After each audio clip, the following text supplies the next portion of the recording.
Halo adik-adik, kembali lagi di channel Belajar IPA. Pada channel ini adik-adik bisa belajar tentang IPA mulai dari SD sampai SMA.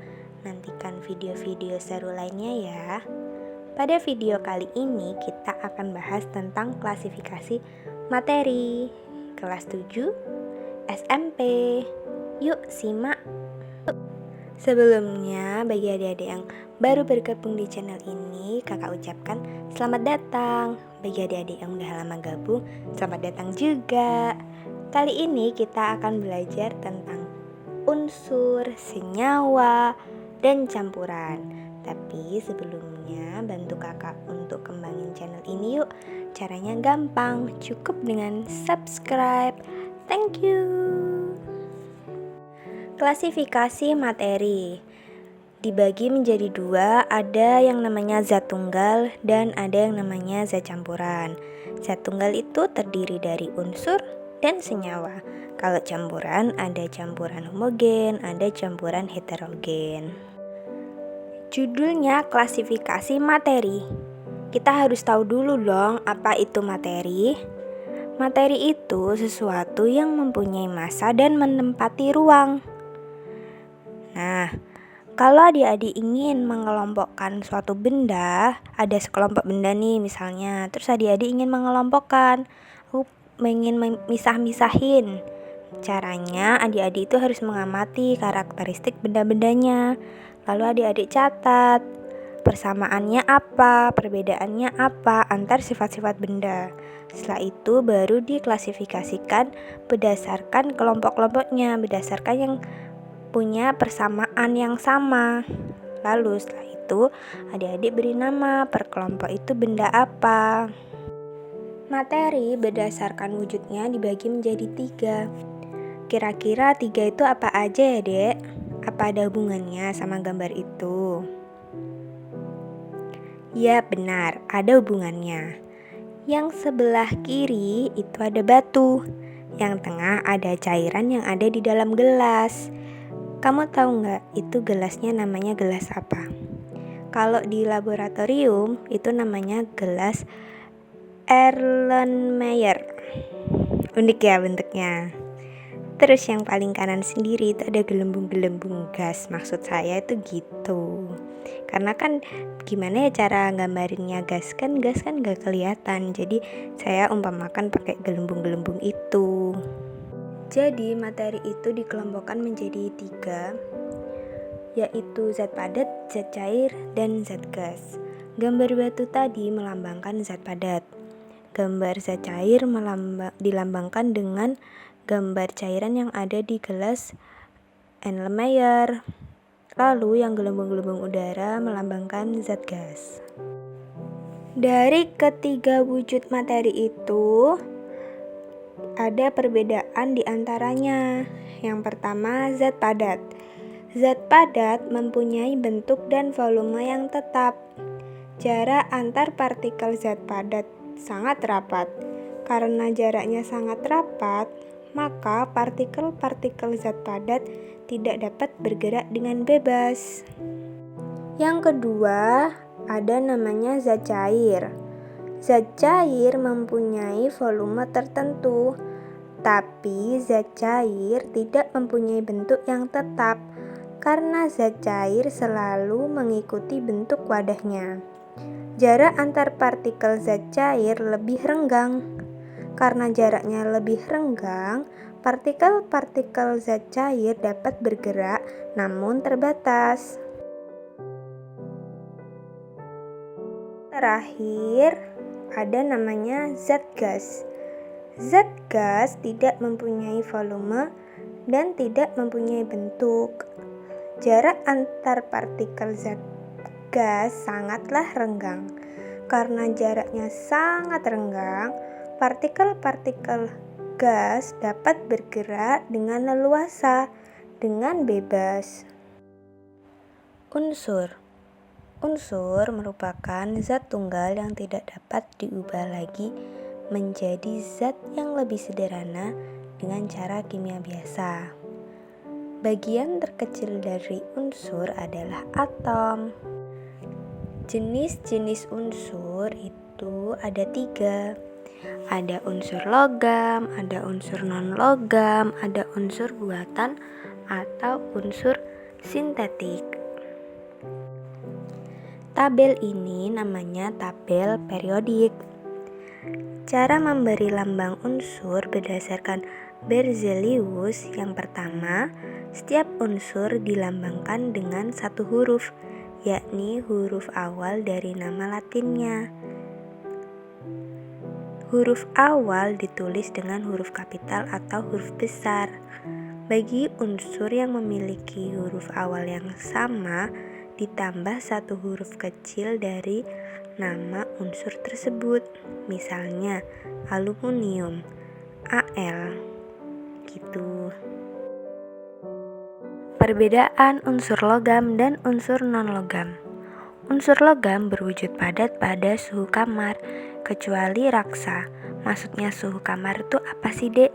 Maksudnya ya kayak suhu ruangan kita ini, biasa aja kayak gini. Lalu, logam dapat ditempa dan dapat diregangkan. Logam merupakan konduktor listrik dan panas. Yang satunya namanya unsur non-logam. Berbeda dengan unsur logam, kalau non-logam ini bisa berwujud padat, bisa berwujud cair, bisa berwujud gas. Sifatnya rapuh, sehingga dia tidak bisa ditempa. Dia juga non-konduktor kecuali grafit. Ini ada contoh kegunaan unsur.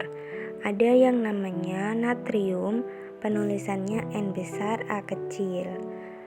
Bahan untuk membuat lampu natrium dan senyawa yang digunakan untuk garam dapur. Lalu yang kedua ada strontium, lambangnya Sr. Senyawa yang digunakan untuk membuat warna merah pada kembang api. Ada juga magnesium, M besar G kecil Mg. Paduannya digunakan untuk bahan pesawat. Ada iodium, lambangnya I, bahan untuk antiseptik, dan senyawanya bisa digunakan untuk garam beriodium. Setelah kita belajar mengenai unsur, sekarang kita belajar mengenai senyawa. Senyawa itu sendiri merupakan zat tunggal yang dapat diuraikan menjadi 2 jenis atau lebih sederhana dengan cara kimia. Misalnya air, lambangnya kan H2O. Dia dapat diuraikan menjadi unsur hidrogen dan unsur oksigen. Ada juga garam dapur, yaitu natrium klorida NaCl, terdiri dari natrium dan klorin. Ada juga gula tebu atau sukrosa yang penulisannya C12H22O11, dapat diuraikan menjadi karbon, hidrogen, dan oksigen. Campuran. Campuran adalah suatu materi yang terdiri atas 2 zat atau lebih dan masih mempunyai sifat zat asalnya. Campuran ini dibagi menjadi 2. Masih ingat gak peta konsep yang awal tadi? Ya, benar. Ada campuran hidrogen dan campuran homogen. Nah, sekarang kalau dijadiin satu, apa sih bedanya sifat-sifat antara unsur, senyawa, dan campuran? Kalau unsur itu merupakan zat tunggal, senyawa juga zat tunggal. Kalau campuran, zatnya campuran. Lalu kalau unsur itu benar-benar gak bisa diuraikan lagi. Kalau senyawa bisa diuraikan, campuran juga bisa diuraikan. Unsur terdiri atas satu jenis komponen. Kalau senyawa tersusun atas 2 komponen atau lebih. Dan kalau campuran tersusun dari 2 komponen atau lebih. Lalu, bedanya senyawa dan campuran yang lain adalah kalau senyawa, perbandingan massa zat penyusunnya tetap. Kalau campuran, perbandingannya tidak tetap. Campuran dari sifat larutan. Jadi, Sifat larutan itu ada 3, ada yang asam, ada basa, dan ada garam. Apa sih Kak bedanya? Yuk simak slide selanjutnya. Yang pertama, larutan asam. Larutan asam rasanya ya asam, tapi hati-hati loh dek, ini nggak boleh dicoba kecuali pada makanan karena berbahaya, jangan dicoba ya. Lalu larutan asam itu sifatnya korosif atau bisa menimbulkan karat. Terus larutan asam juga bisa mengubah kertas lakmus biru menjadi lakmus merah. Adik-adik pernah dengar nggak fenomena hujan asam? Iya hujan, tapi asam. Kenapa kok disebut hujan asam? Karena setelah diteliti air hujannya itu lebih condong ke sifat asam atau lebih asam dari keadaan normal atau keadaan hujan normal biasanya. Makanya disebut hujan asam. Lanjut, basa. Kalau asam rasanya asam, kalau basa itu rasanya pahit. Tapi lagi-lagi tidak boleh dicoba ya dek, kecuali pada makanan.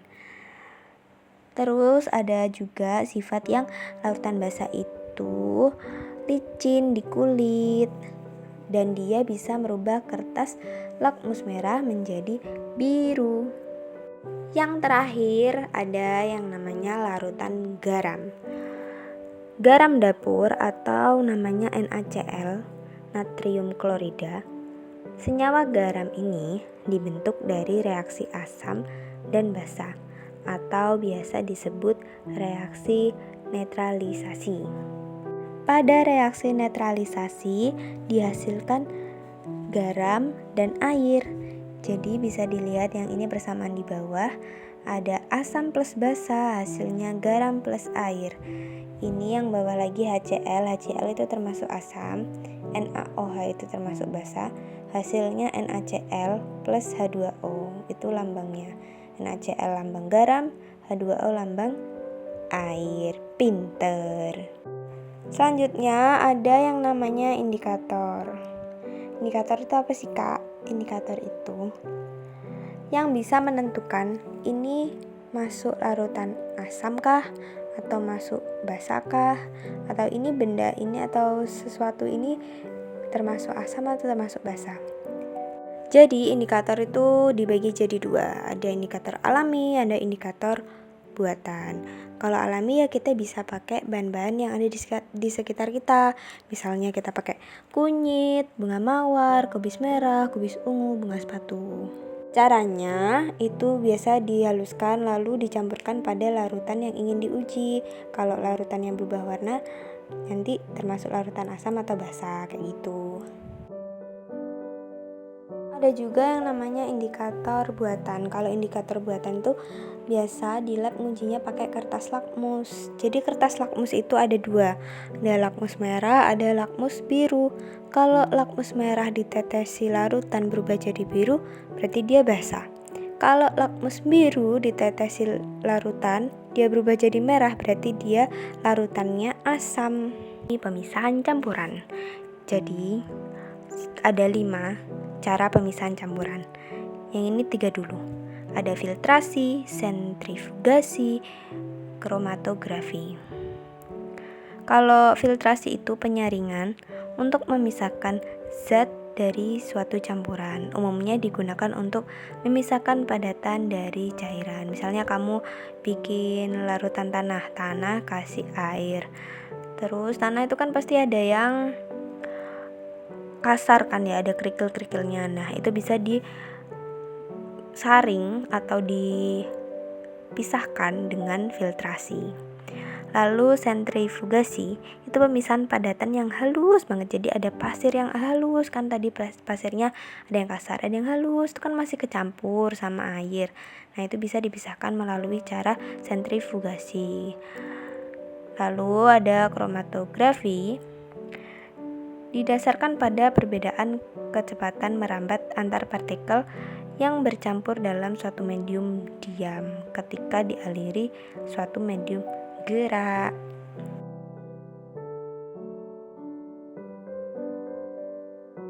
Ini yang 2 lainnya, ada destilisasi dan sublimasi. kalau destilisasi itu merupakan pemisahan suatu zat cair dari campurannya. Prinsip kerjanya didasarkan pada perbedaan titik didih dari zat cair yang bercampur, sehingga saat menguap zat cair akan terpisah. Kenapa kok pakai titik didih? Karena titik didih tiap zat cair itu kan beda-beda. Kalau misal kamu misahin zat cair A sama zat cair B, misal zat cair A itu mendidih di 100 derajat Celcius, tapi zat cair B mendidih di 150 derajat Celcius. Pas 100 derajat Celcius, zat A-nya udah menguap. Nah, yang di gelas itu tinggal zat B, karena zat B menguap pada suhu 150 derajat Celcius. Yang terakhir ada yang namanya sublimasi. Ingat nggak sublimasi itu apa? Pasti ada hubungannya dengan menyublimkan. Nah iya, jadi kalau zatnya itu bisa menyublim, akhirnya artinya dia menguapkan. Nah itu bisa dipisahkan. Kayak gitu, jadi pakai menyublim. Menyublim itu apa? Masih inget nggak? Sublim merupakan perubahan wujud padat ke wujud gas. Jadi nanti padatannya jadi gas, terus hilang, tinggal padatan yang lain atau campuran yang lain. Terima kasih adik-adik sudah menonton video ini hingga akhir. Semoga ilmunya bermanfaat. Semoga adik-adik gak bosan nonton channel saya. Sampai jumpa di video selanjutnya. Jangan lupa like, comment, subscribe, share, nyalakan lonceng notifikasinya. Selamat menonton, selamat belajar dengan video yang lain. Dadah!